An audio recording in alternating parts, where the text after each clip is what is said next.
for your sports shows, updates, and interviews. The only way is the right way, I might say. Nobody doing it better, y'all some lightweights. Malik Wright, up all day and all night, pushing all the buttons up to something till it's alright. He looking at it from all sides and angles. Got a stripes on his body like he played for the Bengals. Oh man, there's no one discussing it. They came, they stayed, they either did it or done it. Man, I love it, cause all they ever do is win. So kick back, relax, the TWSN. Shout out Young Swish.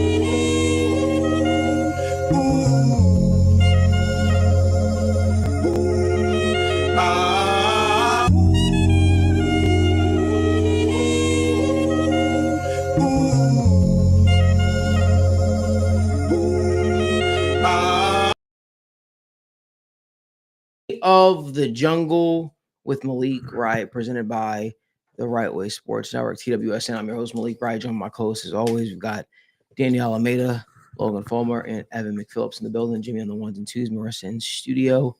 A lot of stuff to get into, but before we do, make sure you guys give this video a like, subscribe to the channel, turn on post notifications so you guys don't miss when we go live or upload content from the TWSN Studios. Boys, this is the first day of the Jungle post NFL draft, and I'll be honest with you, it feels like this draft was a it's weird. Like, it feels like people aren't talking about it as much, right?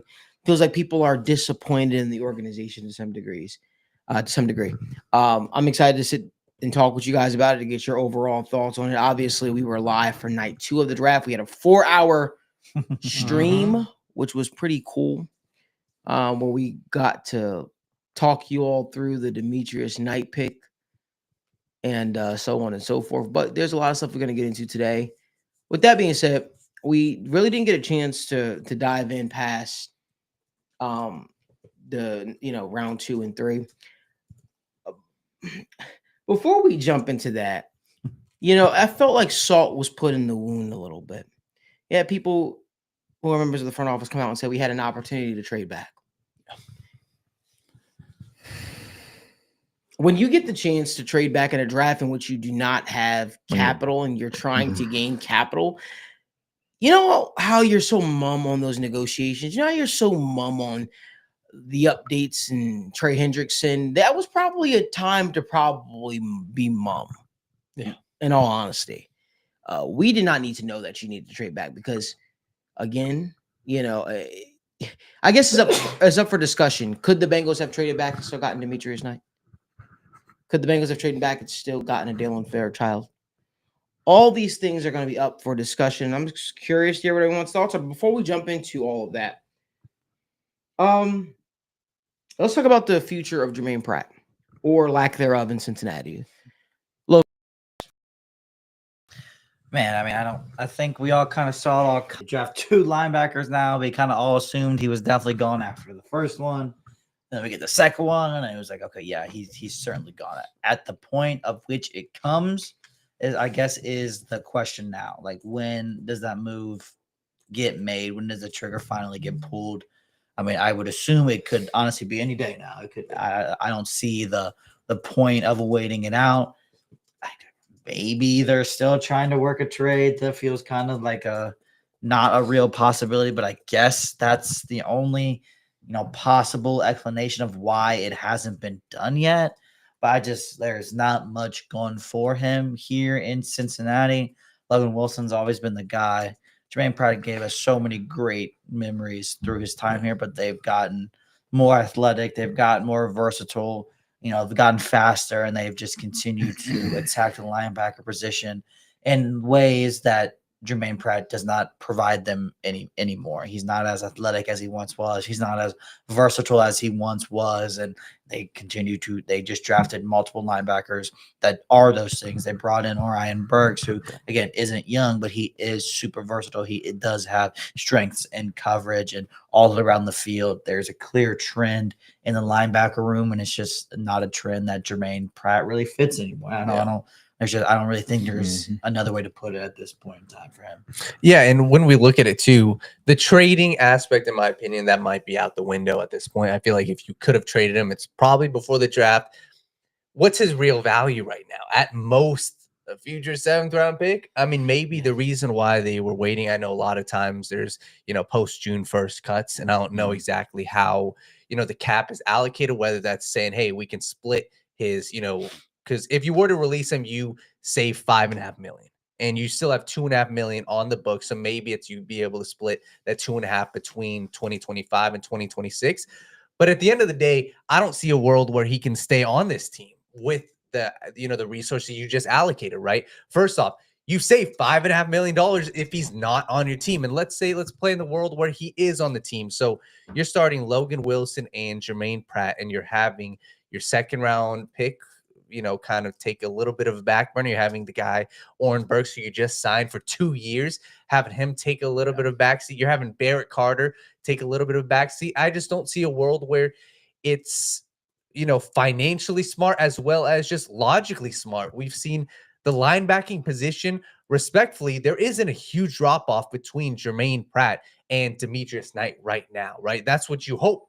Demetrius Knight is a better football player than Germaine Pratt right now. So I think the smart move is to release him, because you just create a logjam at a position where you just allocated resources. I know Barrett Carter was a 4th round pick, but still, that guy can be your backup linebacker right now. Oren Burks can play. He played in the freaking Super Bowl. He was one of their key contributors for the Eagles. So I see a world where the Bengals have Logan Wilson, Demetrius Knight, Oren Burks, and Barrett Carter as your 4 guys. And I just think personally, Germaine Pratt I think he just creates a logjam, and I would be very shocked if they didn't release him very soon after June 1st. Yeah. Like you said, if you're getting anything from another team right now that maybe they thought they were going to get some opportunities at linebacker, we know a lot of interesting candidates kind of fell in the middle rounds, rounds 2, 3, 4. Maybe that kind of deterred people and got them off their path. Maybe one of those teams that didn't get the linebacker they wanted or had to pivot and go another way. Maybe those are the teams that reach out to the Bengals and say, hey, we know you're going to cut him. Give us a 7th rounder so that we don't have to try and woo him and his agent and then, deal with all that. But yeah, he is surefire thing, especially with double dipping a linebacker, not on the roster. It's just a matter of time. And I want to be clear too. I don't want to give the Bengals an out here, because the Germaine Pratt money is not going to be what makes Trey Hendrickson happen. Like they have the ability to make Trey Hendrickson happen. The $6 million ish that they get in cap relief from Germaine Pratt. I don't think that's going to be the difference. I think the difference is guarantees. I don't think the difference is cap number per se. So yeah, that's where my mind lands with it.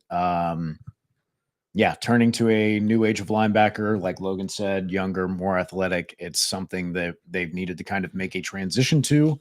You can talk about the finer points of value and kind of player age and production and how all that matters, and we can talk about that as we go into the draft class. But in terms of what I expect purely from an on-field perspective this season, I expect Demetrius Knight to be able to step into a starting linebacker role and play capably.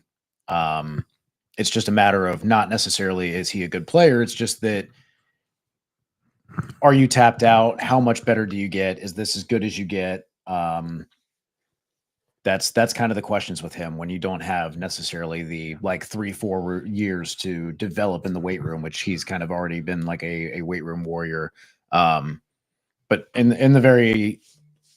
the very least, you expect him to be able to capably replace Germaine Pratt. Cheaper, younger, maybe a smidge more athletic, but at least better instincts, I think. Yeah. And that helps him play faster than just his testing speed. And I think that's an advantage. So just at least while we're looking at the positive side and the bright side of everything, definitely happy that the Bengals have gotten more athletic at linebacker. For sure. I think you guys kind of hit the nail on the head. I don't feel like I need to talk about it anymore. Germaine Pratt's on the outs here in Cincinnati, to the surprise of nobody. But if you look at some of the other guys that are on the roster, I'm sure we'll talk about this more and more. You got to feel like a guy like Geno Stone is a winner after the draft, right? There was no competition added to the safety room, and I know they said they potentially are going to continue to monitor the safety position, as they should. There are still some names out there that I honestly would even consider, like Justin Blackman. There's still definitely some names you can still monitor. We'll get to more of that. Make sure you guys, again, give this video a like, subscribe to the channel. Also, drop your questions down in the comment section. We'll try to answer as many as possible, get to them, and include you guys in the show. I want to move on over to the next topic, which is Trey Hendrickson, the future of Trey Hendrickson. Let me be very, very clear to you guys. Everybody's like, well, Trey, Trey Hendrickson, is going to be happy because Jamar Stewart is going to free him up double team. I think the only thing that's going to make Trey happy at this point is if the Bengals secure him guarantees, they give him more years to his contract, and they go on that way. The drafting of Shamar Stewart, while it might make the Bengals happy, it might make the Bengals fan base happy, it doesn't make Trey Hendrickson happy. It does nothing for Trey Hendrickson's life. Trey Hendrickson is in the same boat that he was in for the last couple of months. Yeah. He still needs a contract. He still does not want to play on a lame duck year. Is he probably going to have to play on a lame duck year? That remains to be seen. But the Trey Hendrickson situation still needs to get figured out. Daniel, what are your thoughts? Yeah, I'm totally with you. When I look at Trey Hendrickson, this was even the conversation for the draft, right? I am a firm believer, especially now, if we're talking about a team that's going to compete for a championship, and we'll get into the full roster and, where we think that they are championship-wise. Mm-hmm. I think right now it is a must that he's on the roster this season, right? And I'd be concerned if you are heading into camp with him on a one-year contract still, because that leaves a lot of room to, hey, maybe he does hold out. I don't know what Trey's been going on, about getting a new contract for multiple years. And for me personally, right, if I'm looking at saying, hey, a championship now, not only is your football team, do you need Trey Hendrickson on one side as the pass rusher, but it is something that will just help your team out. So will he be on the roster? I do think that the only way really is if you sign him to an extension, because if you don't sign him to an extension, I'd be curious to see these other teams. Like, I don't know how likely these other teams would be to call about Trey Hendrickson closer to the season. But if I'm other teams, I'm monitoring this situation, because if he is not, given an extension, I do think that there is a lot more concern than it was a Jamar Chase last year, right? Because Jamar Chase had 2 years and it was like, oh, are we going to get this deal done? That's a different situation than Trey Hendrickson. This is him going into a lame duck year. This is his final year on the contract. And for me, right, if I'm looking at how to build the best possible winner, not just for this season, but for next season, I think you've got to, at this point, pair Trey Hendrickson and Shamar Stewart together, because what's your alternative option? If you wanted to not have Trey Hendrickson on the roster, go out and, like we were discussing, go out and trade him during the draft and get a Mike Green, get a Donovan Ezeraku in round 2. This was the draft to do it. So that's kind of how I view, especially the edge rusher, position right now, because you've got Myles Murphy, who maybe Al Golden sees has another year. But from a pure pass rushing standpoint, I struggle to believe that the Bengals' plan should be Myles Murphy and Shamar Stewart, and that's it, because Joseph Ossai isn't under contract for more than 1 year right now. So if I'm the Bengals, I'm looking at getting this deal done, because I really only think that's, if we're talking championship, I hate to make it so drastic, but I think if Trey Hendrickson isn't playing, whether that results in a trade right now, that's for 2026 picks, and that's not for helping now. So like I said, I think it creates a lot of uncertainty. If he doesn't get that extension, I would try to lock him in now. And I think that if you have Trey Hendrickson, Shamar Stewart, Myles Murphy, and Joseph Ossai, that at least gives you some resemblance of, hey, maybe this pass rush can be dominant this season. I'm sorry, I know you're about to go a little bit. I just want to bring a touch on. I saw you about to go. I just want to get this point. I want to be clear about something. We're past the monitoring stage, okay, for teams. And we're past that. Yeah. Let me be clear about that. We're past the monitoring stage. Teams know that he wants to either get paid or gets traded. We know how the Bengals do business. They let Carson Palmer sit when he wanted, to be traded the whole 9 yards. He even retired, quote unquote, retired, and the Bengals let him sit well into the season until they got the draft capital that they needed. That being said, this is the message to the Bengals. I think that Trey Hendrickson is well within his right to want to get paid want to get paid. Does his agent come off a little bit as an idiot because he got the extension, then wasn't eligible, then said he'd retire or sit, whatever, the whole 9 yards? So yeah, he comes off as a little like he doesn't know what he's doing business sense wise, but none of that even matters. What matters is, this is me talking directly to the Bengals. If you want, right, your culture of your locker room, if you don't want the outside issues or the doubts to creep in, if you want Trey Hendrickson to truly take on the role of being a mentor to a Shamar Stewart, I think it's probably in your best case to pay that guy. At this point, you didn't trade him during the draft, right?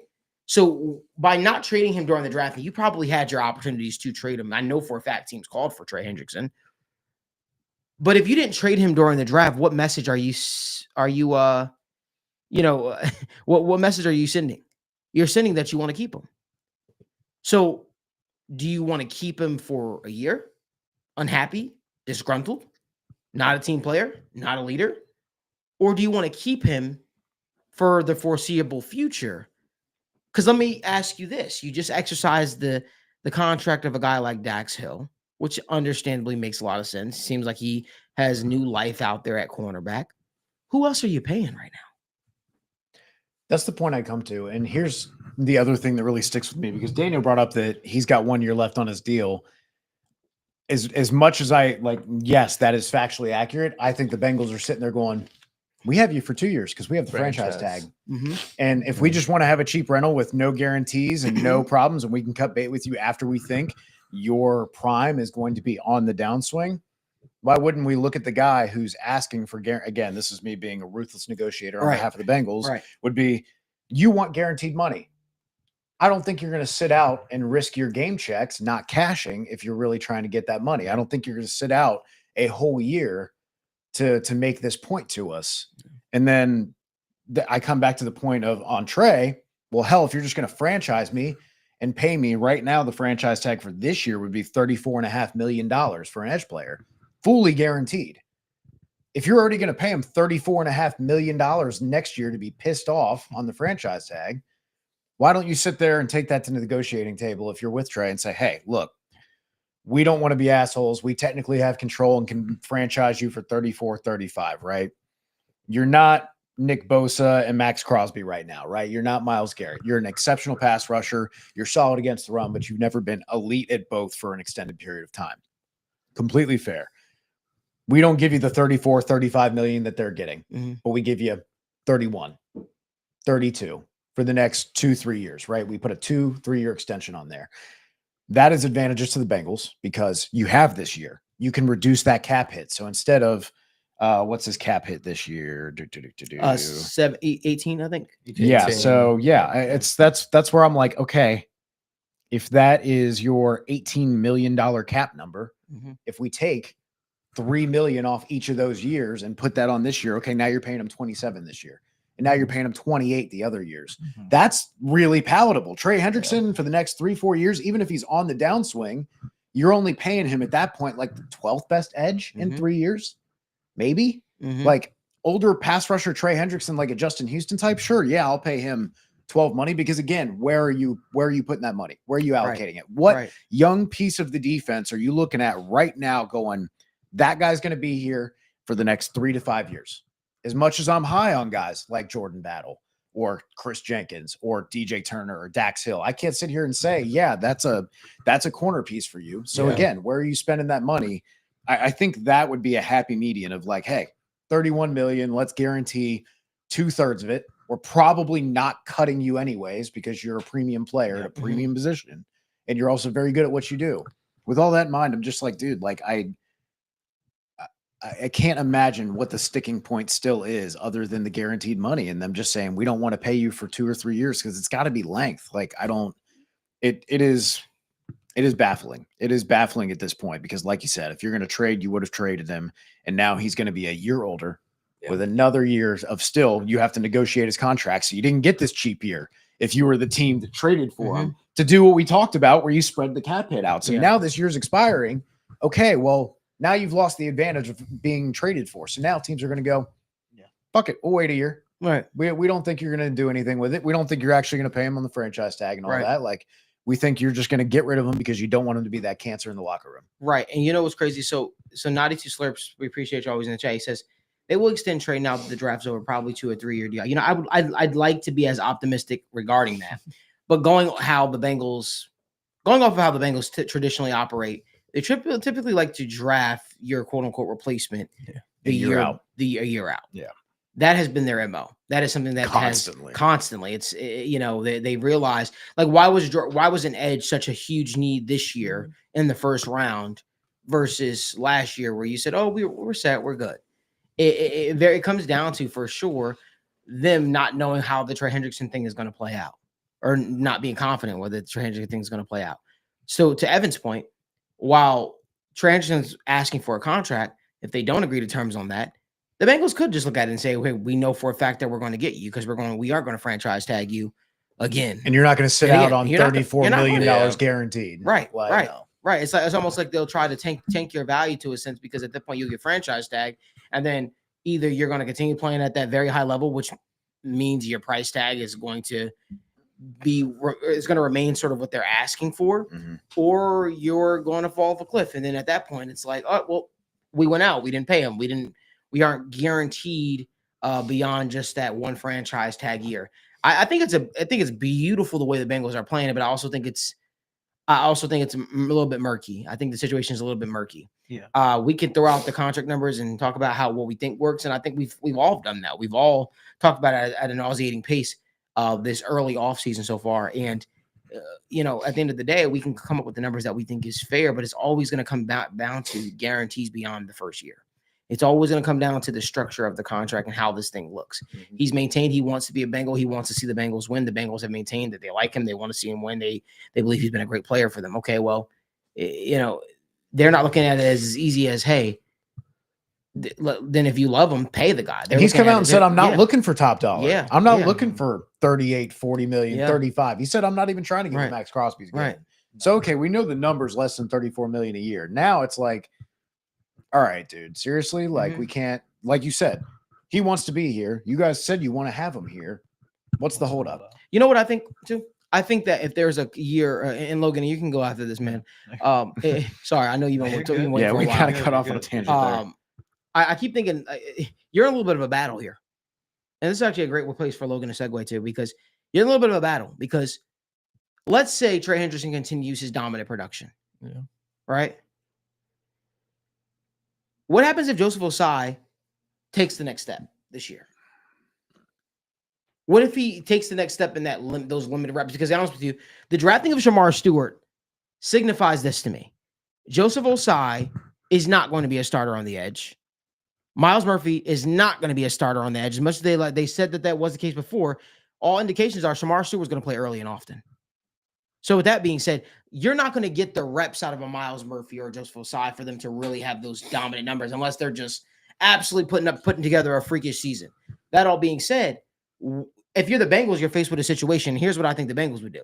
If Trey Hendrickson puts together his dominant number, but Joseph Osai puts together a season, let's say 8 sacks or whatever the case would be, and he looks productive while doing it. Well, now, if you're the Bengals, what do you do? Do you re-sign Joseph Osai? Right? Because you know for a fact, David Mulligetta in Athletes First, if Joseph Osai winds up having an 8-sack season, is going to look to cash in. Yeah. As they should. Yeah. If you're the Bengals, what do? Do you re-sign Joseph Osai? Well, it's not just that simple, right? You're probably going to have to franchise tag that guy. So now it becomes a decision. Do you franchise tag Trey?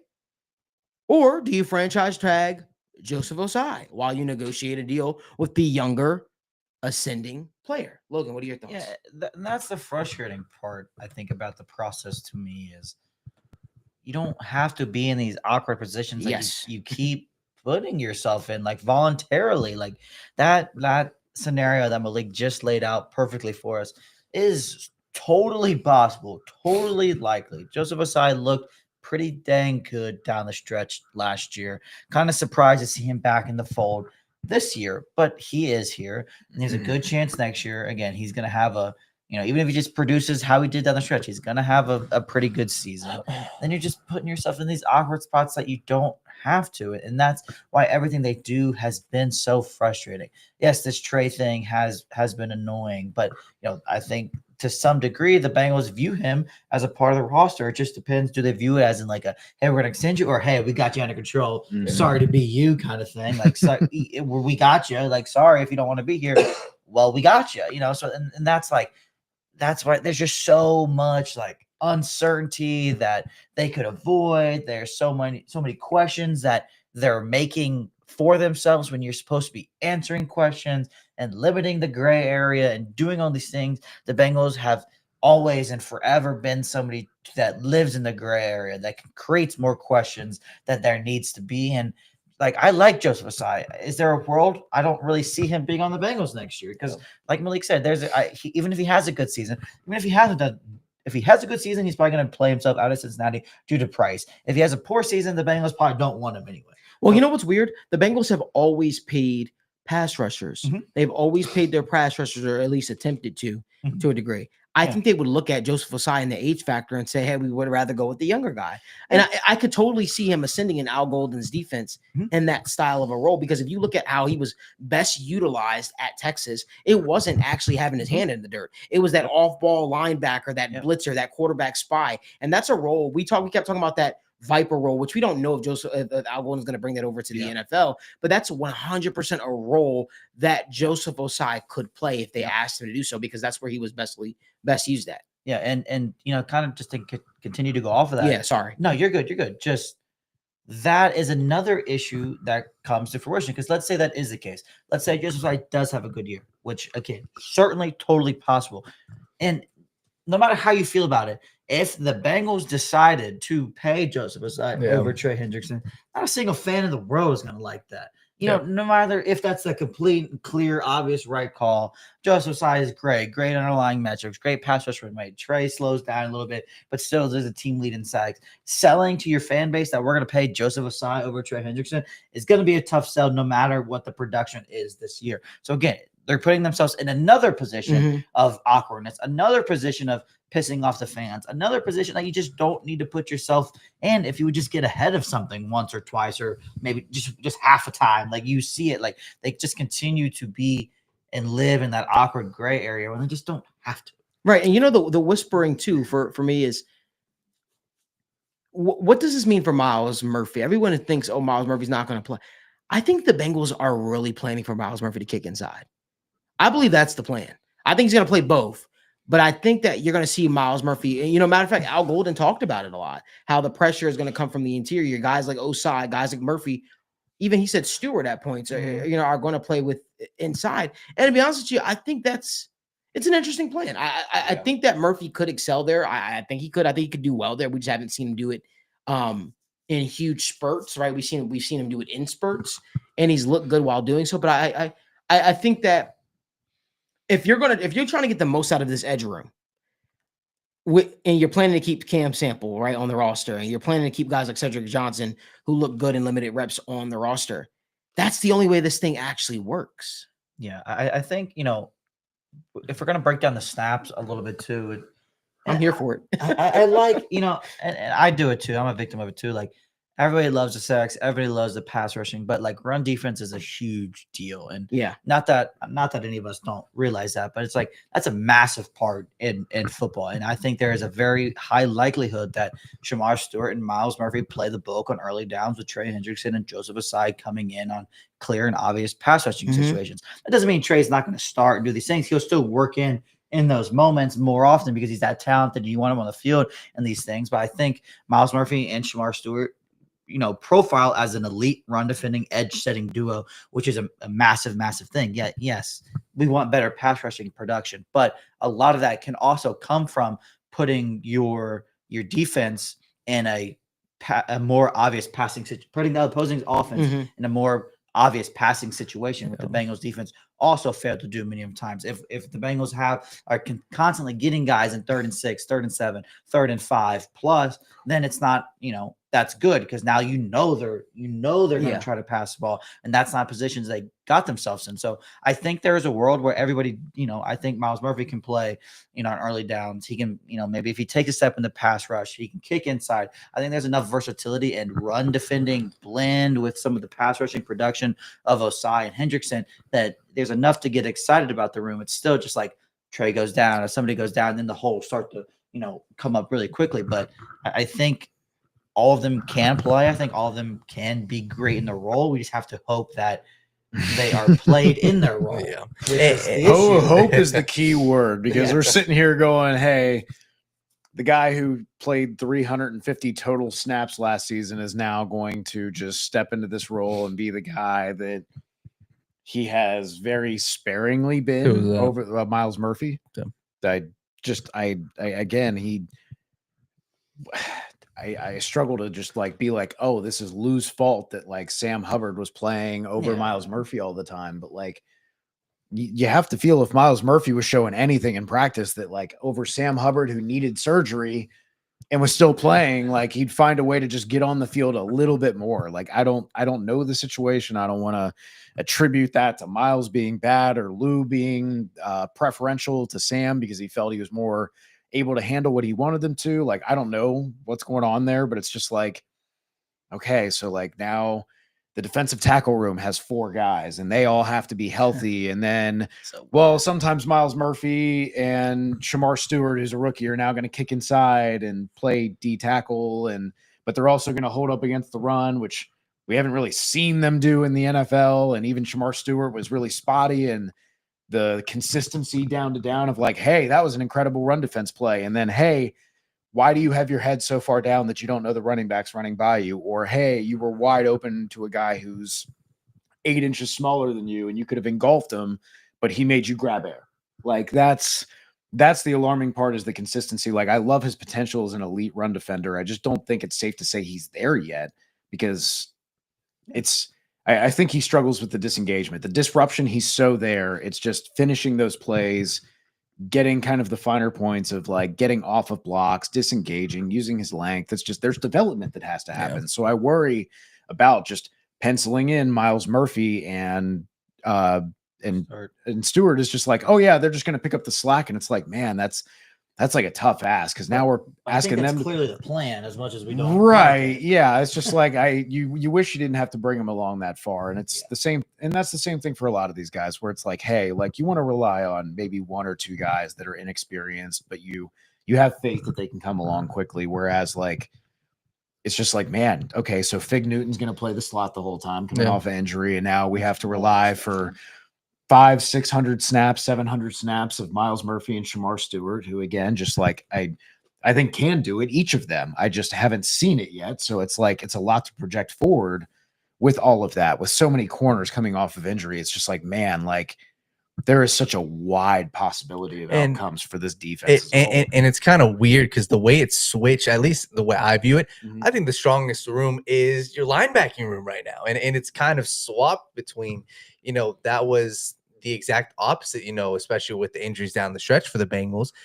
It's got to be the best room. And I think maybe that's the way that, Al Golden is hoping, right? He's got 2 captains, Logan Wilson and Demetrius Knight. He's got those 2 guys. And I guess you're hoping that, especially with TJ Slayton in there now, the run defense, I think that's what they're hoping. And I think the hope with Shamar Stewart sound like with what Al Golden said is, hey, the versatility is massive because we don't have to change packages, right? If he's on the field, it's not like I need to bring him out on rundown. So I think he is going to, I'd be shocked if he doesn't play a lot, especially near the tail end of the season. Well, I think that I find the conversation very interesting with people lately. It's like, well, the defense was crap because it was all Lou's fault.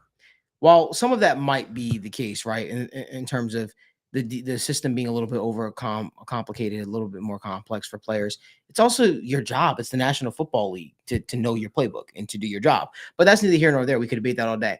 And Mr. Solid, I don't think we're hating. I think we're just, again, on this talk. No. Everyone, every rookie and everybody who's only played a couple hundred snaps, every single one of them is going to step right into their role and flourish and be a Pro Bowler, and everything's going to be great. And the Bengals are going to the playoffs and the Super Bowl and winning. Thank you, everybody, for tuning in. Good night. Yeah. That's not why we're here, right? If you want to go listen to the rah Bengals, like never any type of critical analysis, this is what you get. Like this is there are definitely the good and the bad. There are shows out there that are produced by the Bengals too, or team people that cover the Bengals, and where they you probably get less of an in-depth look into things.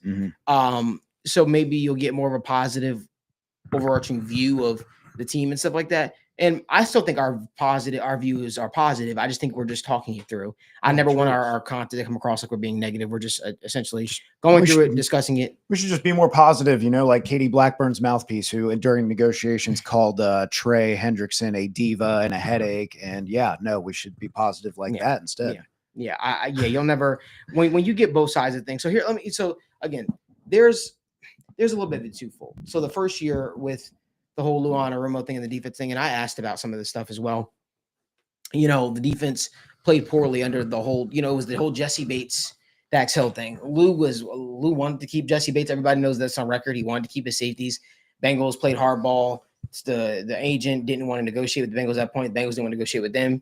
Contract talk broke off. It didn't happen, right? So then Dax Hill, the Bengals drafted Dax Hill with the thought process that he's going to replace Jesse Bates. Jesse Bates knew that was his replacement.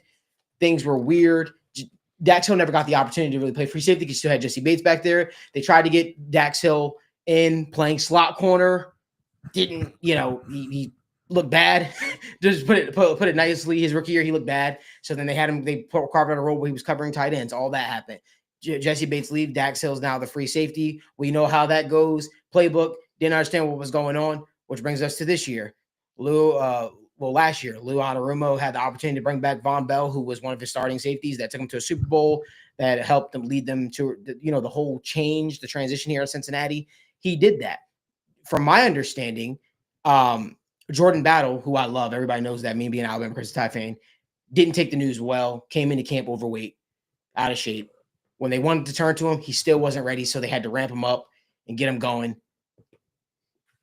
So they were leaning on the shoulders of Giants. They were leaning on the shoulders of Von Bell. Mm-hmm. And that's why Dejon Anthony was in week 2 against the Kansas City Chiefs. That's why Dejon Anthony played those critical snaps. And everybody was like, why is Dejon Anthony in? Had nothing to do about him hating him. He was out of shape. Myles Murphy also, they had a big plan for Myles Murphy this year. Myles Murphy got hurt. People remember, Myles Murphy got hurt. He did not look the same when he came back in injury. I asked 2 people in the front office, why is Myles Murphy not playing more? I was told directly, turn on the tape, watch the film. So much so as a coach had sent me clips to look at of Myles Murphy taking poor angles, coming off the line of scrimmage slow, overthinking while he was out there. In the National Football League, you cannot overthink. I asked those questions as to why, because if you guys remember, 2 coaches on the team. I want to be clear, if you guys remember the first Malik, few did weeks you of tell the them season, to be more positive? Should have told him to be more positive. If you remember in the beginning of the season, I said I was like, why isn't Myles Murphy playing more? I remember. Why isn't that? And then y'all never heard me say it again. You never heard me say it again. Mm-hmm. I asked those questions, and those are things that I was told. So people might go on there and say, well, the coaches just didn't want to play him, but there are reasoning for that. And I understand family members, friends, the fan base would want to see those guys play. But at the end of the day, you also, when you get those opportunities, the NFL stands for not for long. You gotta excel. You gotta take advantage of those opportunities when you get them. Sam Hubbard, everybody knew, did not want to play inside. He told the coaching staff he would not play inside. He wanted to play edge. He believed he still was that guy out there. Sam Hubbard was broken, bruised, and all that, but he still approached his job as a professional each and every single day. Mm-hmm. You sort of had an understanding of what you were getting with him. Although Sam Hubbard got to a point where he couldn't rush the passer effectively anymore, and he was not stopping he still was setting the edge very, very well. He still was doing what his responsibility was as an edge. And sometimes as an edge, your job isn't always to rush the passer. Sometimes it's the safety's job to fill that alley and do what they're supposed to do. So there are reasons as to why Sam Hubbard was still out there over guys like a Myles Murphy. And they try, if you look at, there's one guy on the team still that they still kept giving opportunities to, even though it was not manifesting the belief that they had in him. And that was Joseph Osai. They kept giving him those opportunities. Why was Joseph Osai getting more snaps, right? If they hate playing young players, Cam Sample. why was Joseph Osai getting more snaps than a Myles Murphy, right? Cam Sample was hurt, right? We all knew that injury went down, but he's the guy that would have been in there a lot more had he not went down. So there are reasonings as to why guys did not play. It's about handling your business on the field, but more importantly, handling your business off the field and being a professional each and every single day, which brings us to this point right here. This is a crucial season for a guy like Myles Murphy. This is a crucial season for guys like Joseph Osai. They are going to get the opportunity. So while everybody's saying Lou is the reason why the defense didn't play this way or blah, blah, blah, blah, blah, well, guess what? Marvin Lewis, I always go back to this my favorite quote by Marvin Lewis. You can get rid of coaches all you want, but at some point, the players have to play. And now guess what? That coach that everybody was saying is the reason why everything was overcomplicated.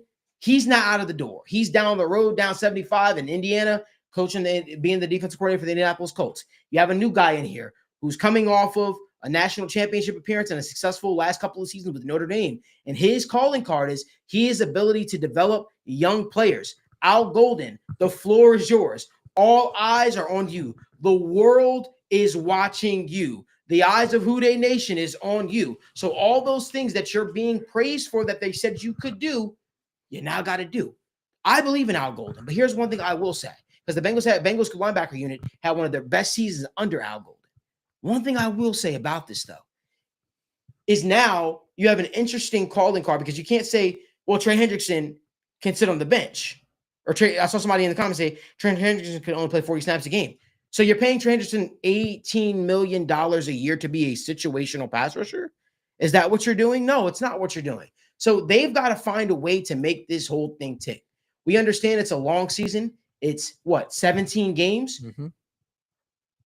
We got to figure out a way for these guys to get out there and these guys to play snaps. They've got to figure out a way to incorporate Joseph Osai, Cedric Johnson, Cam Sample, Miles Murphy, Trey Hendrickson, Shamar Stewart, all into the lineup. I understand Al Golden has a big vision for how this pass rush is going to be, but it can't just be, hey, kick those edges inside, because what happens with Chris Jenkins and his development? What happens with guys like TJ Slayton, who you guys went out and signed as your big? What happened to McKinley Jackson? What happens to the now highly touted guy, depending on if he makes the roster, Howard Cross or Eric Gregory? What happens to those guys, right?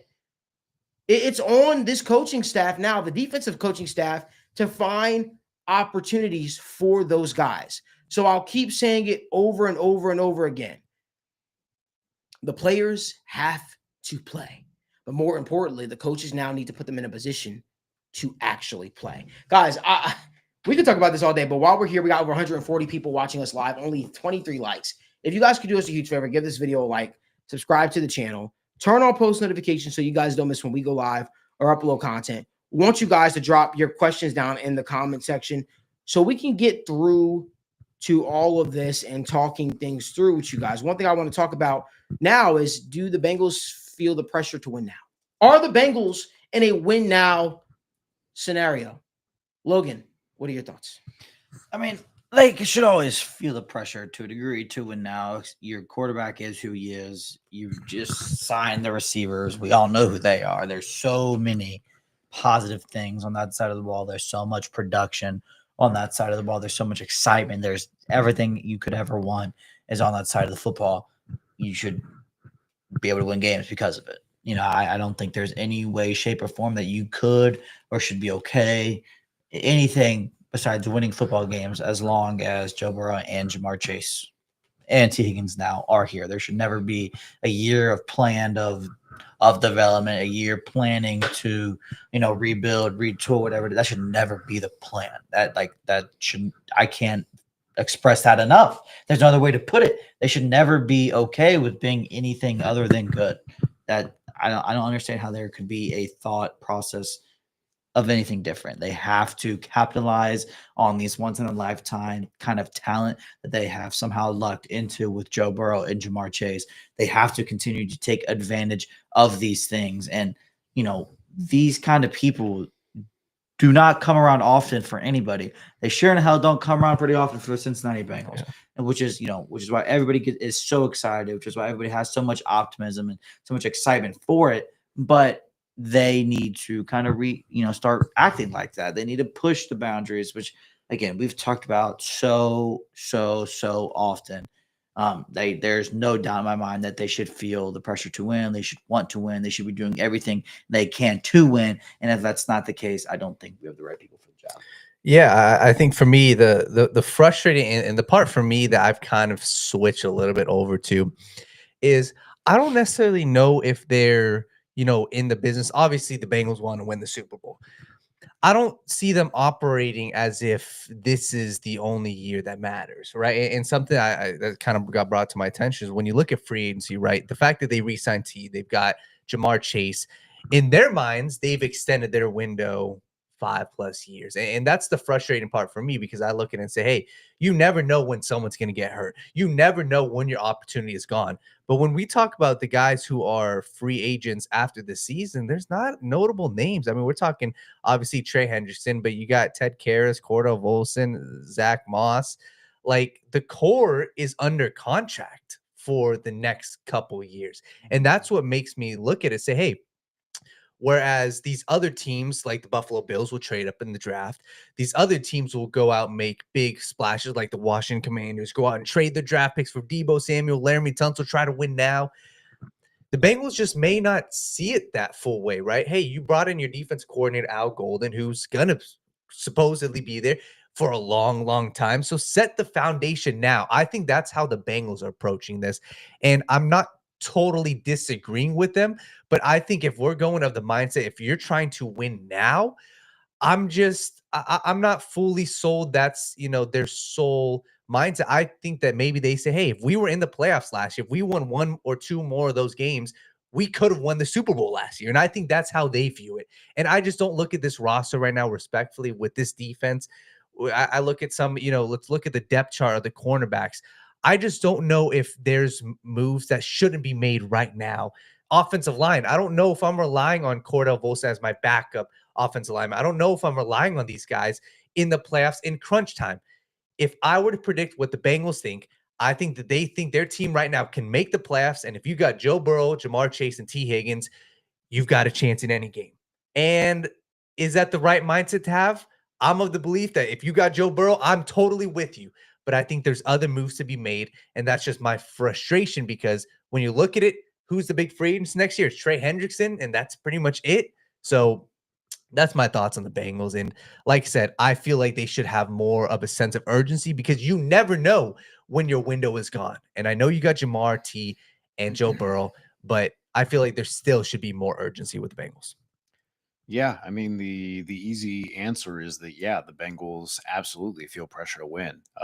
If you miss the playoffs, you don't have a job anymore. Yes. Like, there's absolute zero reason, with the investments that you made on offense, with having a top 3 quarterback in Joe Burrow, a top 5 receiver in Jamar Chase, a top 10 receiver in T. Higgins. There's really no excuse not to be competitive and at least make the playoffs. Yep.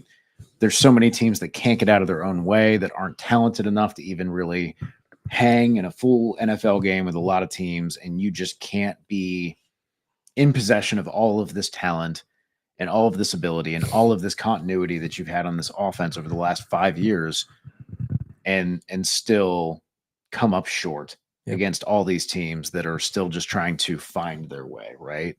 That would absolutely mean the end for this coaching staff. So I think all the pressure is on. I really don't see a scenario other than maybe Joe Burrow goes down like week 2 or week 3. God bless, knock on wood. Hope that doesn't happen. Besides that built-in excuse for them to miss the playoffs, I don't see how, if that happened, you could possibly justify keeping the coaching staff. I've talked previously how I think there's other issues that definitely need to be addressed if the Bengals want to be seriously competitive year in, year out.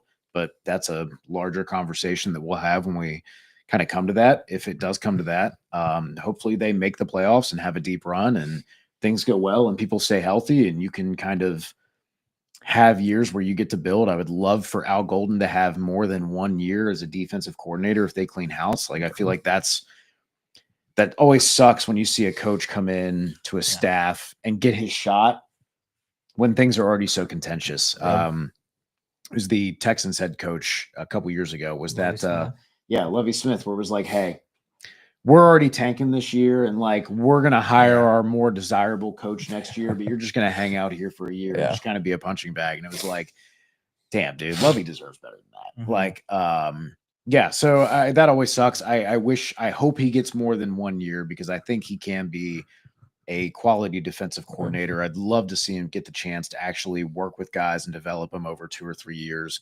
Very excited to see what he puts out on the field. And he's going to have an opportunity to play fast, play loose, and kind of really try to generate turnovers and really just put some teeth on that defense that has just really been soft the last couple of years. Is the only way to say it, man. God, I still remember that Seattle game from like 2 years ago where it was just like they just kept running down their throats the whole time. It's like, oh my God, dude. Like, so hopefully Al Golden can get the chance, stick around, the coaching staff and all the players, find their stride. We'll hope for the best right now. Yeah. We'll give our objective analysis when asked for it. And yeah, I definitely hope to see more success for the Bengals this year. And it's just you got to take care of more of the lower end of talent, right? You can't be playing down to the level of competition of your opponents constantly. When you play the Giants, you can't have one offensive touchdown the entire game, right? Like that's what we're talking about. And then there's the games, 2-3 weeks later where you look like you can't possibly be stopped on offense and you're going to score a touchdown on every single possession. You can't lose who you are week to week. Yeah. That is the big thing. That's your identity, and you have to be able to rely on that. It can't just disappear, and then you have to rely on a lot of rookies or a lot of first-time starters on your defense to pick up the slack. That's a really unfair ask. Again, I'm critical in these ways because it's unfair to coaches. It's unfair to players. Like, I'm not trying to tear anybody down. I'm just trying to be realistic about the restraints that some of these coaches are working with, the lack of, I guess, investment, both in terms of development, time, resources, just personal plans for development, for developing the person as well, and trying to help them mature and understand and make good decisions. I'd like to see more of that going forward. But again, those are, that involves hiring sports psychologists and analytics guys and paying people on the staff. And we know that they're quite happy with the size of their staff right now. They think everybody, doing every job is a good thing. So that's the way they want to run things. And it's their team, not mine. But we will see what the results are this season as a result of that process. And then we can evaluate and kind of figure out where we go from there. Yes, sir. Yes, sir. Well, I think you guys said it all so beautifully. One question I want to ask, and we don't really have this as necessarily a topic already kind of put together, but I do want to ask this. I want to ask my offensive guru over there. All right. Do you think the Bengals are set at offensive line, Logan? Or if it were you, you know what? No, scratch it, because I already know what you would say. Do you think do you think do you think the Bengals are set at offensive line? Do you think Jalen Rivers and, I quote, what's his name? Dylan Fairchild, the best guard that Georgia had. Do you guys think that they are slotted in as the Bengals' two interior starters this year? I don't think Jalen Rivers is slotted in anywhere yet. I would expect Dylan Fairchild to be slotted in there. I would hope and feel like Rivers has all the chance in the world to win a job if that's what they allow him to do. But then you have to figure out, as much as we've talked about it throughout the draft process, changing sides of the line, asking guys to change the sides of the line. Jalen Rivers has only played the left side of the line.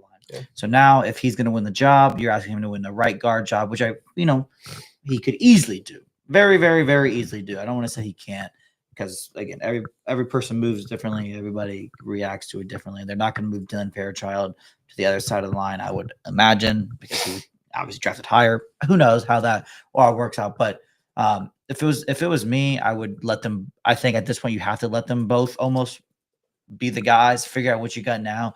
That way you can continue to properly assess and figure out what the hell you actually have in these positions. As much as I want them to sign a veteran guard or anybody with skill, I would love that. You double dipped, and I don't necessarily see it. I would love for them both to start. I think it would be beneficial for everybody. I think there's a real argument that they're both the most talented options in there. But then again, it comes up with mainly with Rivers. Bless you. Mainly with Rivers.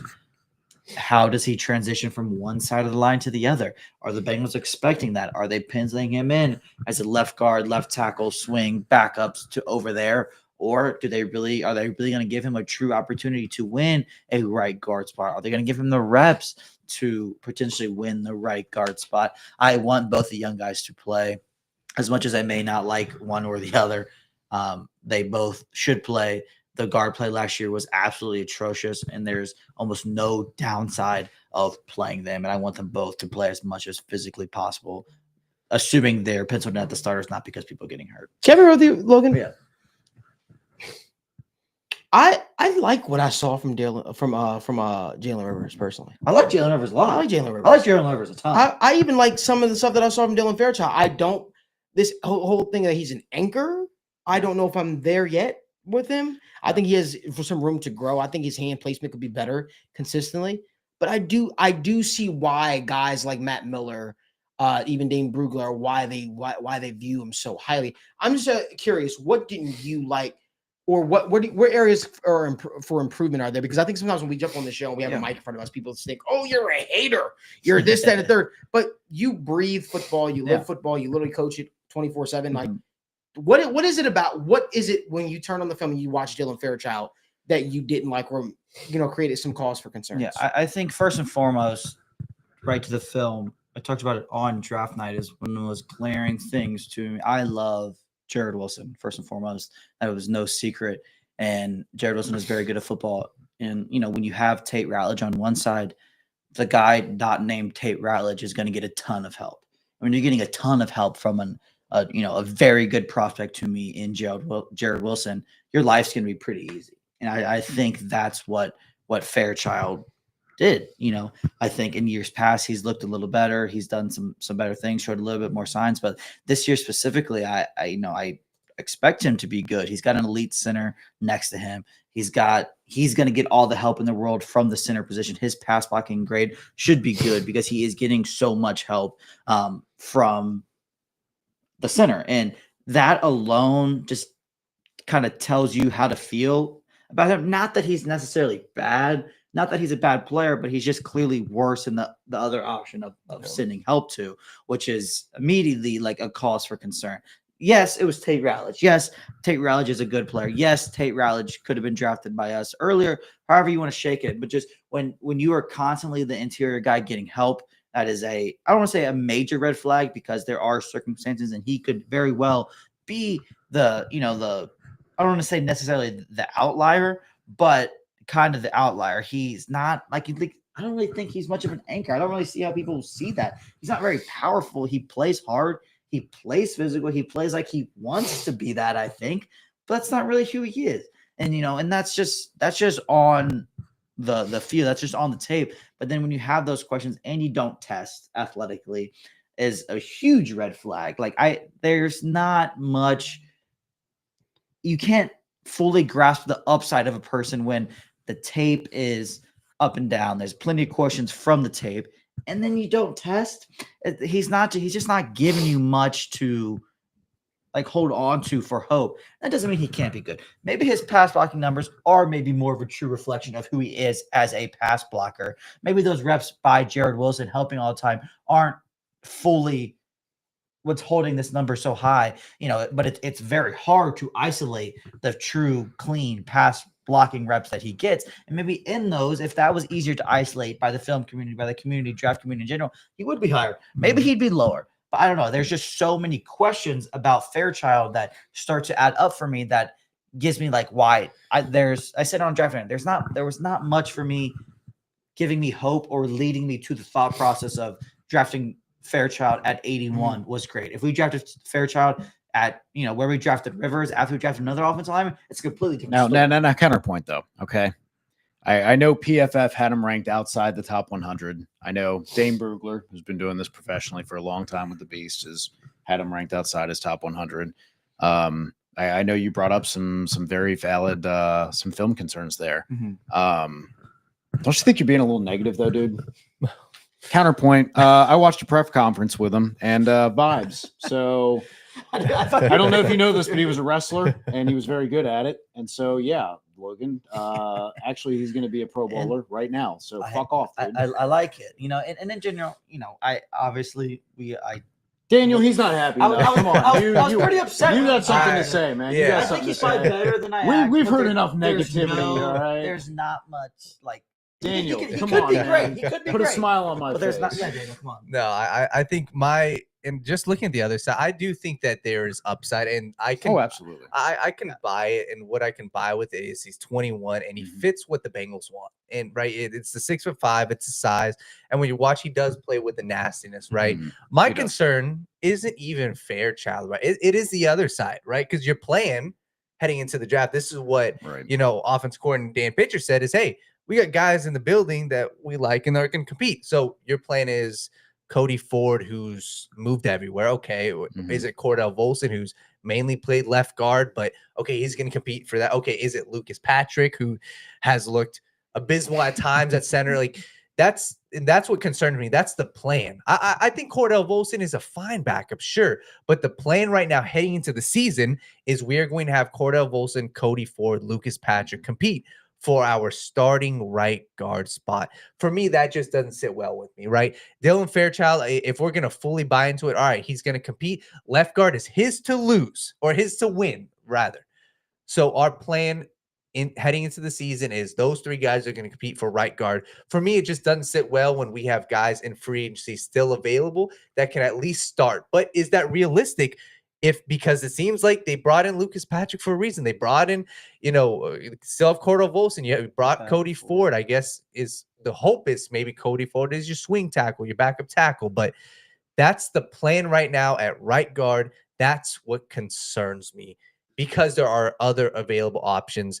And, when it was brought together, I forgot the podcast that was on Dan Horde. They said, hey, safety we're potentially looking at.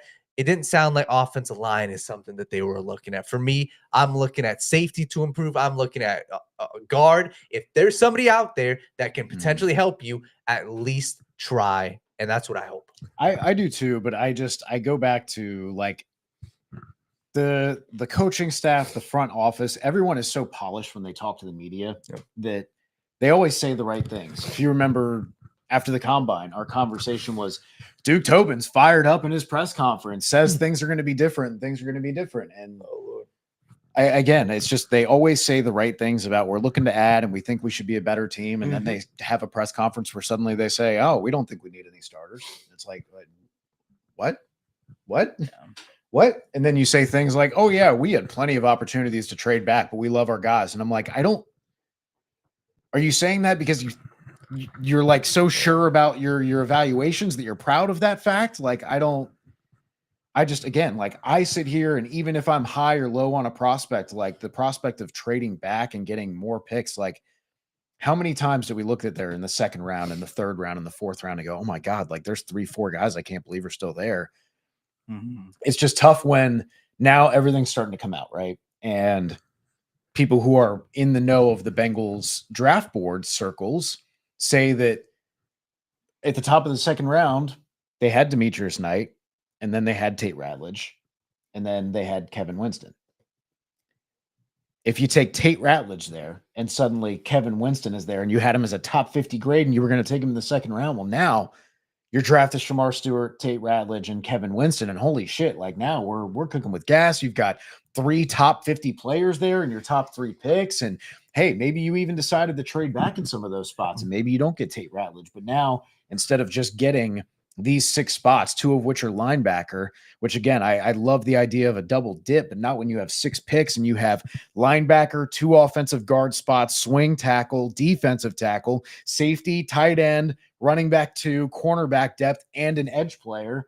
That's 9 guys that I want to add to the roster, and you're getting more expensive with T. Higgins, Jamar. It's more important now that you have cheaper guys. So like, you had such an opportunity there with how many trades were going on in this draft. And they themselves said they had a lot of opportunities to trade back. It was disappointing that, again, the players objectively take away where they drafted them. Objectively speaking, I like the players that they took largely. Yes.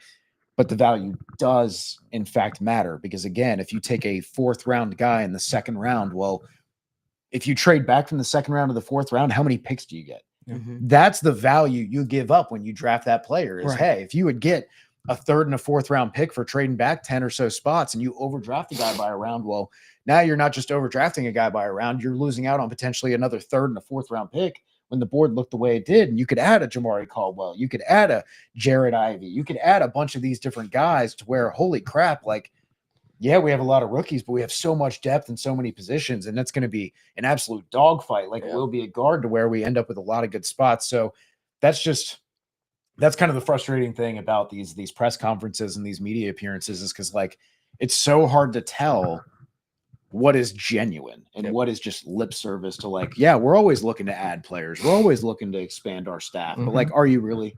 Like, I find it hard to be like, yeah, we're changing our process, and Mike Green and James Pierce weren't off the board because of their size. But then you have Mike Potts go on the podcast and say on live, well, yeah, we want to make sure that our first round guys have the measurables we want. Okay, so it sounds like size did matter to you. So like, I just struggle to take anything coming out of that. Again, I read the actions more than the words, because it's been years of like the proper lip service, but never the proper actions to back it up. And except for the free agency where they got DJ Reader and all of those guys. And that was the infuriating part, is because you saw what happened when they did something different. And it was great. And that was awesome. And kudos to the Bengals for doing that. And kudos to them for changing their ways, because say we're not positive enough. Here I am. That was awesome. You literally changed your stripes and how you do business, and it paid off dividends for you. But then for some reason we've shrunk right back into the same modus operandi. And that is the sad part as a Bengals fan, because I was so excited to turn that page and to be moving in the right direction process wise. And now I'm just kind of at the point where I'm like, man, like now I don't know if they were moving in the direction the right way process wise. I was really excited with the changing of the uniforms and Elizabeth Blackburn getting more involved, and you got Joe Burrow, and now it feels like the culture's changing and everyone's taking that step, and here comes the front office taking that step, and then they don't. And that was just disappointing as a person who's an analyst, as a fan who tries to look at this constantly. It's like ramming into a brick wall constantly and just being like, we're going to get through the brick wall if we just keep ramming into it, instead of seeing if there's another path right around the brick wall. Yeah. And while you're still ramming the brick wall to bring it down, half of the league has gone by you taking the alternative route. I think that's the scary part. I think the thing is, it just feels like the small, minute moves the Bengals could make are huge moves that would make a big difference. Like it feels, the moves feel so obvious. A small ad of a veteran guard who's 32 years old right now would feel like a breath of fresh air.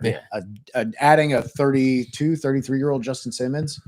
Think about the electricity that would add to the fan base. And these are guys who, believe it or not. But this is the thing, is like that small adding of a guy who's over 30 to just compete would just be electric to so many Bengals fans. And I think that speaks to just the fans, though. The team, everything. Yes, that's what I'm saying, to like, man, like that says a lot about where we are right now, when it's just like, hey, adding this late stage 5 post-draft free agency veteran is really that big of a difference maker. It's like, man, okay, like we probably do need to really consider adding a Brandon Scherf, a Risner, a Will Hernandez, and maybe a Justin Simmons if we're being really serious about trying to compete this year. Yeah, I think they should. One thing I will say is I do want to touch on the undrafted players the Bengals did bring in, but I do want to talk about the linebacker. Be a little more positive, I'll say, on this regard. I feel like linebacker was obviously a significant weakness from a speed standpoint, processing standpoint for them last year. I think Barrett Carter is an exceptional fit. He's a guy that we've raved about on these War Room episodes, and we were literally clamoring to get him. I feel good about the Barrett Carter pick. I like the pick a lot. I think that's going to be a guy that you can have guard tight ends and, really be, I think he's going to really excel in pass coverage. And he just feels like he just comes down like a heat-seeking missile at times. He's a gamer. He's a gamer, and that's sort of what you want. And, you heard his teammates rave about him. You heard Clemson football program rave about him.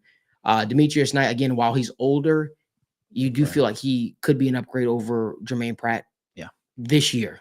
And I think those are all very good moves. And now you got to ask yourself, Logan Wilson took a step back a little bit, but did he take a step back because of who was playing alongside? With the Bengals, expected to have more of a 3-down linebackers on the field at all times versus the nickel look that Logan kind of went with. You got to ask yourself, will we see reinvigorated or rejuvenated Logan Wilson now that he's playing with guys like Ora Burks or with guys like a Barrett Carter, Demetrius Knight? I'm assuming Demetrius Knight will be that Mike Backer. And these are things that you got to feel good about. You got to feel good about the linebacker room. I don't know how many years it's been since linebacker was not a weakness for the Bengals, right? Logan has been great. Let me just be on clear saying that Logan's been Thank great, you. but Mhm. huh? You're killing it, dude. Yeah. Yeah. Said Logan's been great. I said thank you. Oh, Logan Wilson's been great. I just feel like Germaine Pratt was a bit of a question mark at times out there. Mhm. He definitely was better as a 2-down linebacker than the 3-down linebacker, and it shows the Bengals were right initially when they were having him play that sort of 2-down linebacker role, and especially with Al Gold and his specialty being linebackers. For him to be able to identify that position and bring guys in here that he thinks he can get the most out of, that's huge. I'm excited to see the development of guys like Shaka Hayward if he makes the roster. I'm excited to see guys like Jean Meta and his development if he makes the roster. Because Al Golden knows linebackers, and I love the veteran addition of Oren Burks. You saw what he did with Philly. You saw how he was able to be a chess piece for them. I think the Bengals got it right with the linebacker spot. So I'm excited to see those guys play fast and physical and make up for the plays, because I think that when the defensive line had their mishaps, if you don't have linebackers that can make those plays or are athletic enough to make those plays, it really gets really ugly, because now you're forcing guys in the secondary to make those plays. And now that you have linebackers that you feel are talented enough to make those plays and be in their right spots, you got to feel good about how the linebacker room is going to look. And I think that it'll be shocking to see how much better the overall defense will look now that the linebacker core is coming together. That's just my thoughts. Anybody got some other thoughts on the linebacker core? Yeah, I wanted to touch on Barrett Carter for a second. Mhm. I've done so much time talking about Barrett Carter, but I think just a point that kind of wraps in the versatility of him, and just put it in a different example for people to kind of fully understand what he was tasked to do and how much he can handle. Everybody is uberly familiar with Isaiah Simmons and how much hype he garnered as a prospect coming out of Clemson, and how rarely his style of play was this guy that's used all over the field. Barrett Carter was recruited at Clemson to play that position of Isaiah Simmons. I forget what it's called. It's blanking on me right now, but he was brought to Clemson to play that exact same role that Isaiah Simmons did. And everybody in that building has talked about how Barrett Carter has been the perfect recruitment of that position. It's been everything they've ever wanted out of that position. He can play in the box. He can play in the slot. He can do so many different things at a high level while still maintaining the integrity of the defense and being able to do so many things for that defense. It's so awesome that he's in Cincinnati. I think he is a fantastic fit with Al Golden. I think he's a fantastic fit alongside Demetrius Knight Jr. and Logan Wilson. He can do so many things. He's perfect in the 4-3. There are so many reasons to be excited about Barrett Carter, and I was super high on him throughout the draft process. He can do so many things well, and I am so excited for him to be on my favorite team. Totally. And I think for me, if I can pencil it down, and I know somebody, on Twitter, people were saying, hey, the Bengals got, Shamar Stewart, Demetrius Knight, Barrett Carter to start, to stop a Lamar Jackson. To be honest, when I watched the Bengals, and one of my biggest gripes with the team multiple times was, man, quarterbacks are just getting outside, and it looks like the Bengals ain't got nothing. I remember the Bengals game versus the 49ers in San Francisco. Brock Purdy, of all people, outran Sam Hubbard, outran Germaine Pratt. And that is a gripe that is especially huge, especially if you're playing a team like the Baltimore Ravens with Lamar Jackson. I think Demetrius Knight, albeit maybe not the fastest Barrett Carter, these two guys immediately upgrade the athleticism and the speed, right? Because Logan Wilson, for as much of a good linebacker as he is not an explosive, quick twitch, straight line, I'm going to beat you to the sideline type of linebacker. But with Barrett Carter in there, with Demetrius Knight, especially, and then you look at the line, Shamar Stewart is an immediate upgrade over Sam Hubbard in that aspect.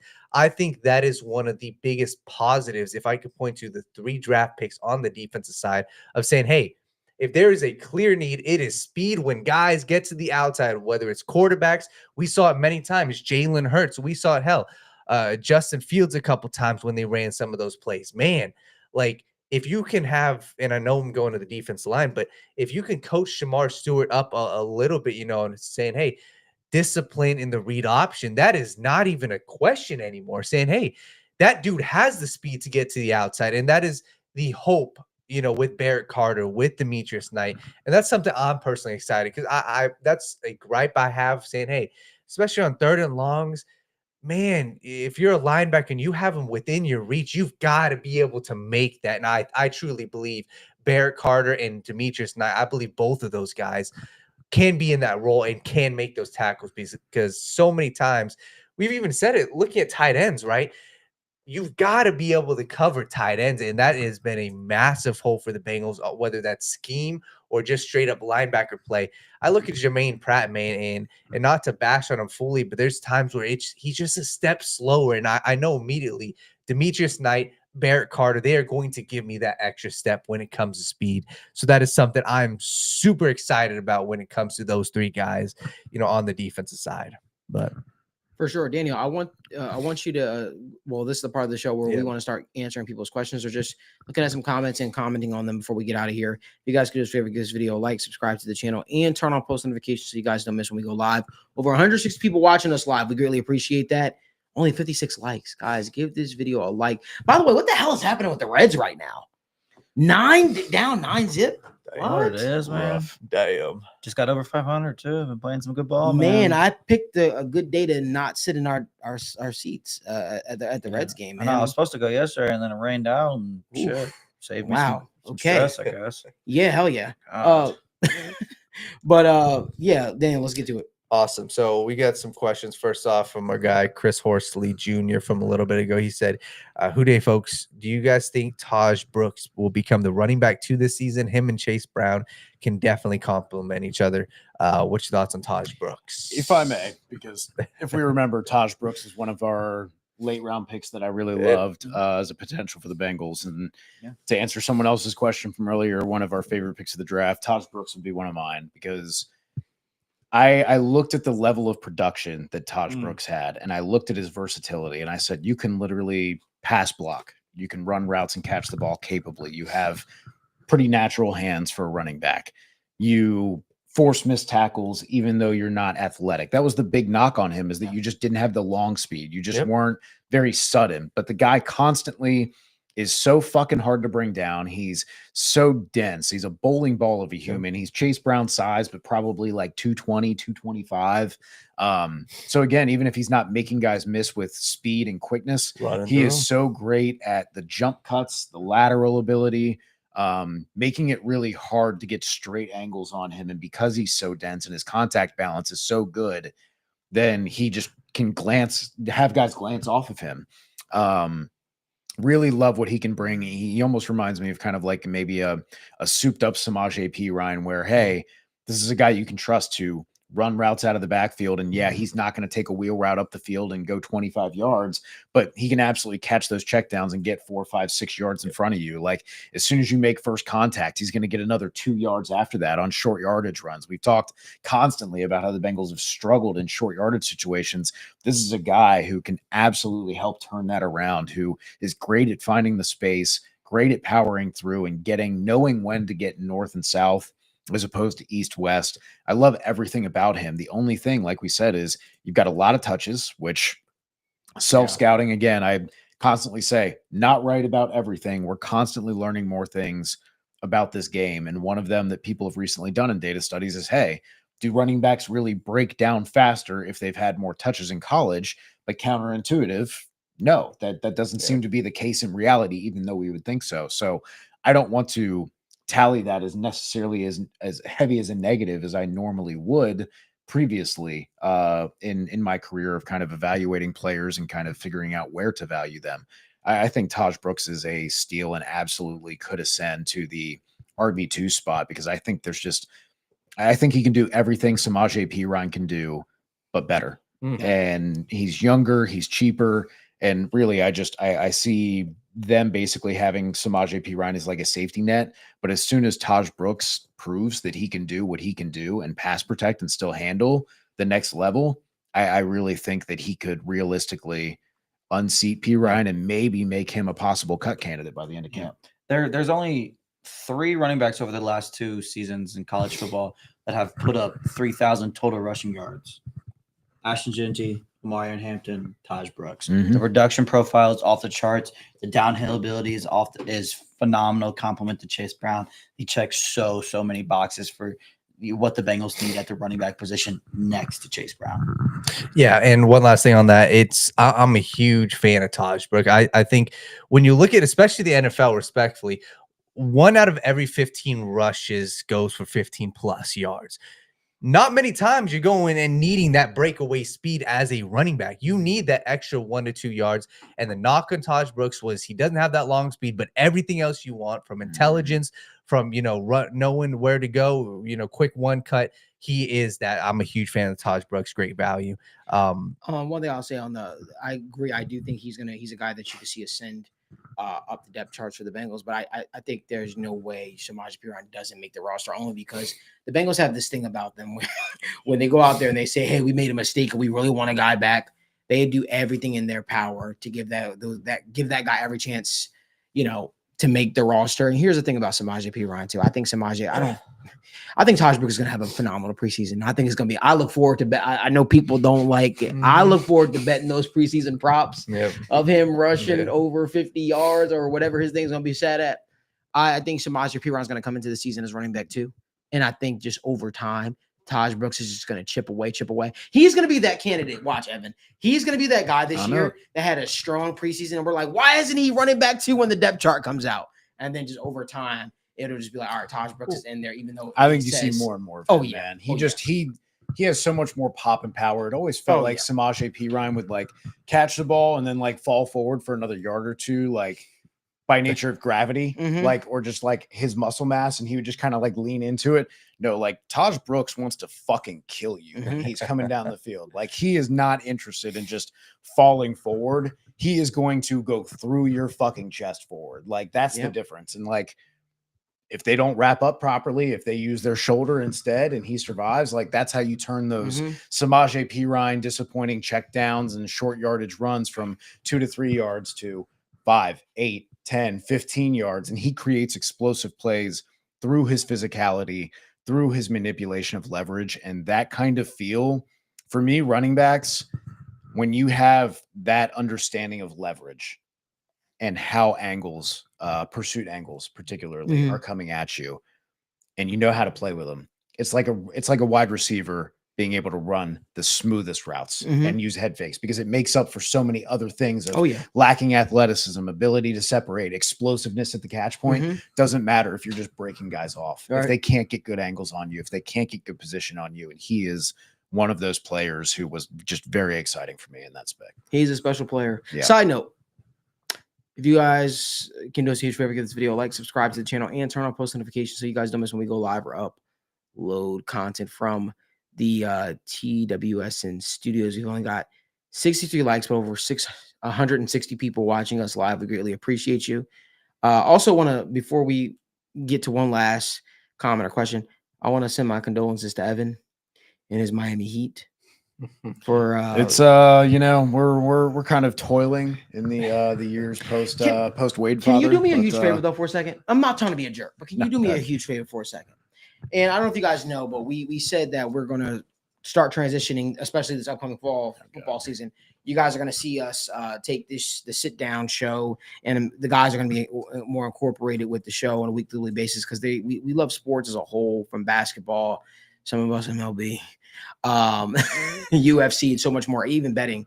I'm really, really excited to talk through it. But can you do me a huge favor for a second? Those people that are Cavaliers fans, I'm happy that the Cavaliers moved on, because I really want to see Boston versus Cleveland. I really want to see that matchup.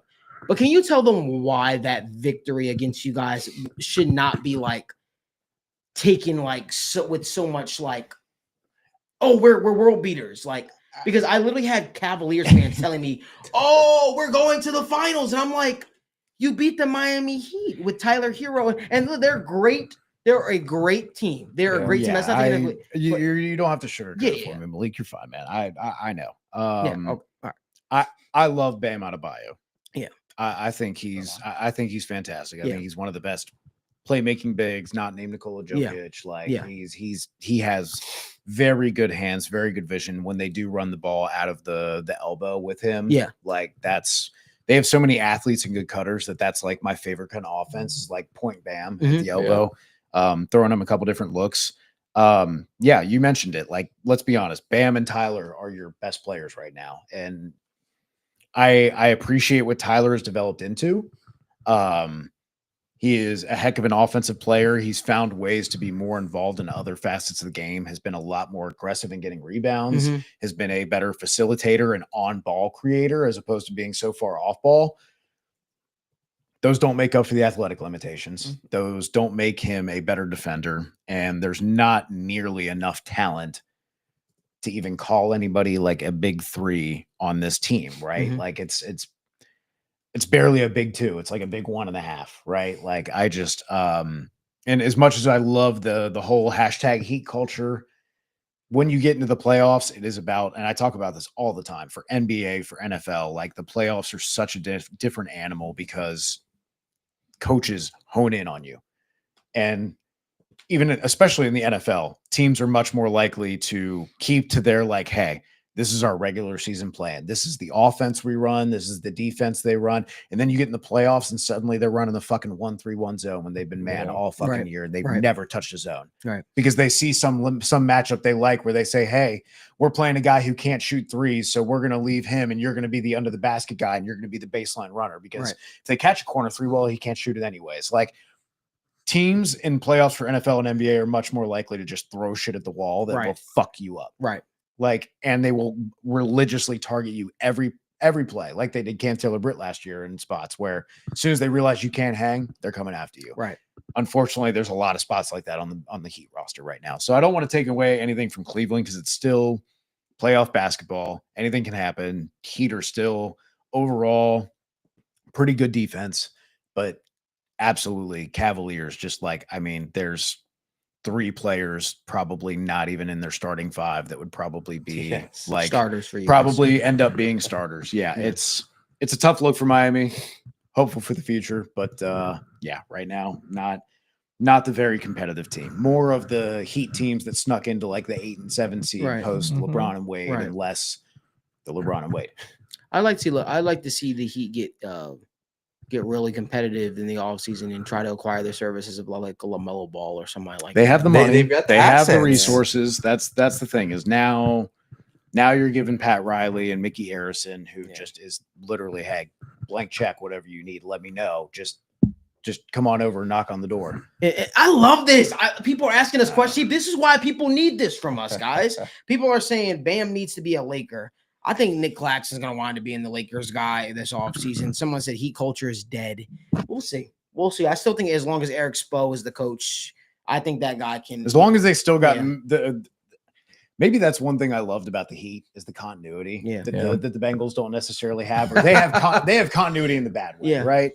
The Heat have continuity in the good way where they're all on the same page about what they want, what the players they want. They're like, hey, this is something that works for us really well. We'll make this aggressive play. We'll make this aggressive play. We'll do this. We'll spend this money. And if it doesn't work out, we'll find a way, blah, blah, blah.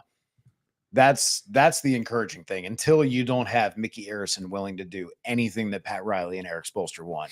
As soon as you don't have, honestly, man, sitting right now, like, how many coaches are better than Eric Spoelstra? Maybe 3, 4? Yeah, if that. Like, and again, like, it's not even about championships, just year in, year out. The dude has fucking NBA G League and second round guys just playing their fucking asses off. He's made careers out of guys like Max Strus, Dean. I mean, like the list goes on. I mean, how many guys he's turned into like $20 million contract guys that have no business doing that?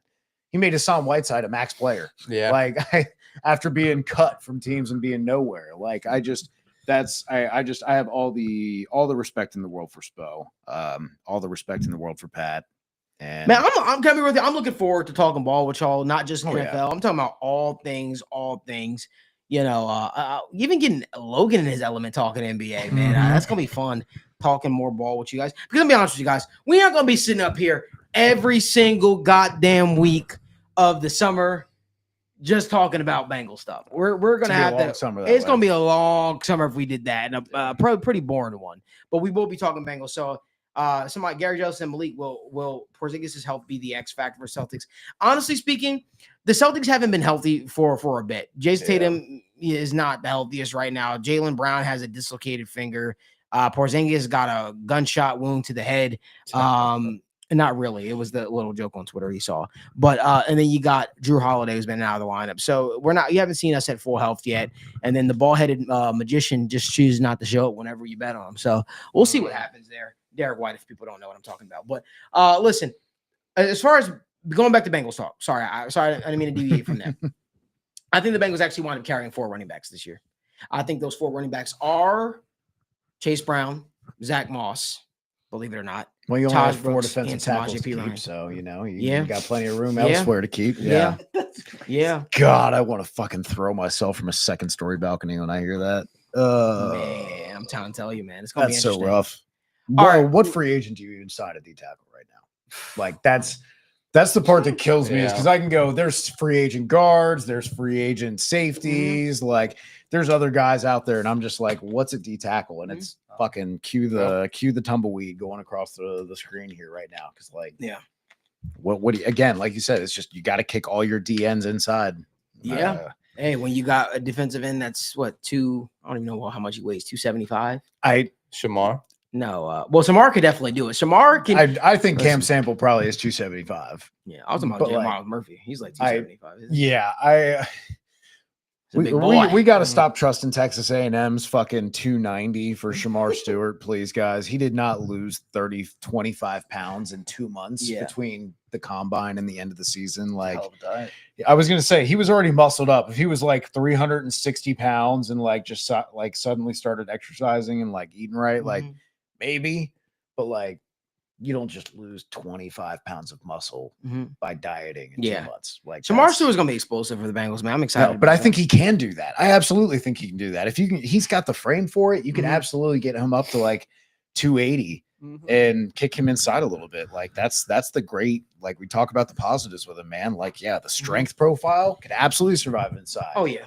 Like, so it's just, it's again, it's a lot of development, and it's like having a super raw tackle prospect who is just figuring out how to play tackle. And then you go, okay, now we're going to play in the guard sometimes. It's like, I mean, yeah, he probably could kick ass at guard, but like, I'd rather him learn the one position first and be good at the one position before we start doing the Isaiah Simmons thing. Oh God, why do I always blank on the outside linebacker that I think it was the Bears took like 6 years ago, 7 years ago. I can't remember. I looked at this because I was talking to Logan about him. We were talking about Jalen Walker, and I completely blanked on it. But yeah, I like the idea of letting a guy be good at one position before trying to put him at 2 or 3. No, 100%. Last thing I want to get to because people were asking us. Let's talk about the undrafted free agents the Bengals signed. Logan, you have this take on all these offensive line. Tell me about Seth McLaughlin. Man, he's been pretty solid for a long time. I mean, he's never been really great. He's never been really bad. But, when you're looking at the center position, I think that's a lot of, kind of sounds boring, but it's kind of just what you look for. You don't really look for a guy that has, ups and downs. You don't really look for a guy that is, one day good, one day bad. You look for a guy that can really be solid, that can be consistent, that can be reliable. That could be a Remington Award winner. Yeah. Right. Yeah. And that's what you're getting with him. I mean, everything's about average with him, bless you. His pass blocking grade sat between a 66 and a 77, for his whole collegiate career. He's just, again, he's a rock solid player. If he wasn't nursing an injury, he's probably drafted in the draft. He's their Ohio State guy. They had to get one in somewhere. Now he's going to be everybody's feel-good story, and he's a solid player. I don't know what the path for him necessarily is. I don't know if he'll probably be placed on the pub list. He says he'll be healthy by July. But that's still like it might just be better for him to go on the pub list. Yeah, but at the end of the day, he's an exciting pickup. The path to making the roster, for anybody, is just I feel pretty thin because we sign Lucas Patrick, we bring back. Cody Ford, like we've done so many times. But all in all, for just a pure UDFA, Seth McLaughlin is a pretty good one. If I said, if the injury wasn't there, I'd be a lot more excited. But he probably would have been drafted at that point. Was there any undrafted free agent that stood out to you guys? Howard Cross stood out to me, obviously being a New Jersey native, but also being a guy that anchored the helped anchor the Notre Dame defensive line for Al Golden. I was kind of shocked but not too shocked that he went undrafted. But was there any undrafted free agent that stood out to y'all? Oh man, I mean, it's from the Bengals perspective, nothing super exciting. I like the Duke receiver Jalen Moore, I believe is his first name, but again, I don't know what they're gonna do at receiver. I don't see too many of these guys that have a major path to making the roster outside of Howard Cross and Gregory, the Arkansas DT. But again, I guess they hate defensive tackles, so it's weird. Like, I like the overall talent that they brought in. I also really like the BYU offensive lineman. He's another massive dude. But again, the talent is good. The talent is there. Just the path to being on the roster for a lot of them isn't as clear. Like I said, I think the clear ones is Cross and Gregory. But then again, they're not great either. It's just it's a good class, all things considered. But in terms of purely making the roster, I don't know how many of them I would see doing so. Yeah, I think the only other one I would probably say, like you said, is probably Eric Gregory. I mean, when you look at the rest of these guys, obviously they got Peyton Thorne, the quarterback. They've got some of these other ones. I know rookie mini camp is also coming up. But I think the ones, if we're talking making an actual roster, the likely spot is defensive tackle, right? Howard Cross. Eric Gregory was good, and I think the fact that, he was – I believe a 6-year player at Arkansas, 4-year starter. Like, this is a guy who has the experience, at one of the bigger schools. And that's probably the position that you would need best, right? Because if you look at the defensive line, Slayton's brought in to be your big run stuffing guy. But if he were to go down, it's Chris Jenkins, but is undersized, right? 290, 300 pounds. So I would say Gregory is the one that kind of has a realistic expectation to actually make it. But I do think that Seth McLaughlin is one that I'm definitely very, very, very interested in. They also, I don't think he qualifies as a UDFA, but they did bring over that one dude from Germany or whatever. That kind of been through these last few years. No defensive tackle. So I think they're even kind of pointing out at the fact that if anybody's going to make the roster, it's going to be one of these DTs that we picked up off the street. Yeah. For sure. All right. Well, listen, we want to thank you guys so much for tuning into another episode of State of the Jungle, presented by TWS and the Right Way Sports Network. Once again, I'm your host, Malik Wright.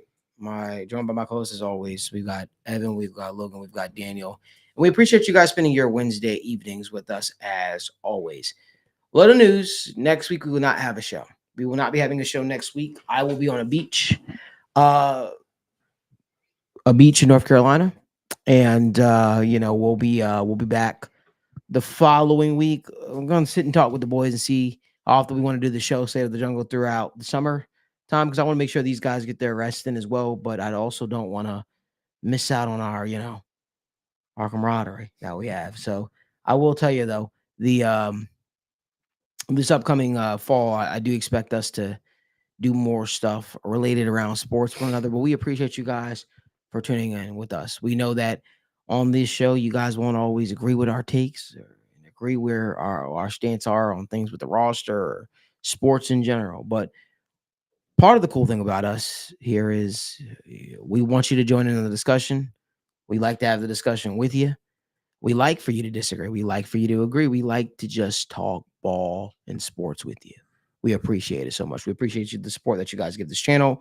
We appreciate the support that you guys give this show. But anyway, I want to thank you guys so much for tuning into another episode. Be sure to give this video a like. We've only got 72 likes, over 160 people watching us live. Give this video a like, subscribe to the channel, turn on post notifications so you guys never miss when we go live or upload content. Content goes live on this channel every single day. And as always, until next time, Hoo Day. All they ever do is win, so kick that.